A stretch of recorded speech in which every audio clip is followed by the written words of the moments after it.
सर्वेक्षण 2024 के रिजल्ट और इस रिजल्ट में हमेशा की तरह मध्य प्रदेश फिर अपने अलग अलग शहरों के कारण से एक बार फिर गौरवान्वित होने वाला है। मेरी अपनी ओर से प्रदेशवासियों को बधाई।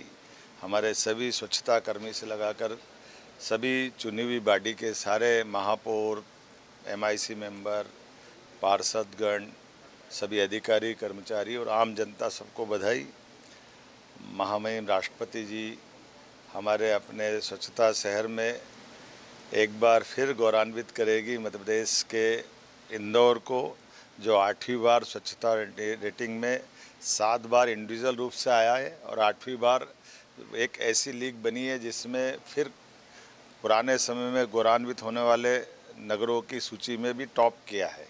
तो एक तरह से 8वीं बार वो इंदौर फिर अपने इसी स्वच्छता रैंकिंग में पूरे देश में फर्स्ट आया है। मैं बधाई देना चाहूँगा इंदौर को, और न केवल इंदौर, और गौरवान्वित करने वाली बात है उज्जैन भी 3 से 10 लाख की श्रेणी में टॉप कर रहा है।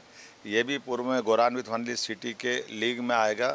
इसी प्रकार से 20,000 से कम आबादी का बुधनी नामक हमारा छोटा सा नगर, लेकिन उसको भी ये गौरवान्वित करने का मौका दे रही है माननीय प्रधानमंत्री श्रीमान नरेंद्र मोदी जी की सरकार।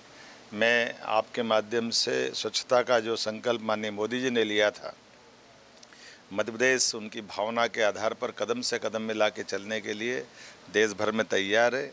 इसी प्रकार से इस साल की जो घोषणा हो रही है, उस घोषणा में भोपाल फिर एक बार हमारे लिए गौरवान्वित करने वाला मौका दे रहा है, जिसके आधार पर उसको अपना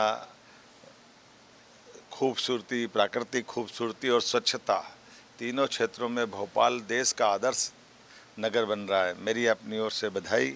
ग्वालियर भी उसी श्रेणी में है, भोपाल और ग्वालियर उस श्रेणी में है, जिनके कारण से हमको लगता है कि हाँ, भोपाल की राजधानी के स्वरूप पूरे देश की राजधानियों में सर्वश्रेष्ठ स्थिति में पहुंच रही है।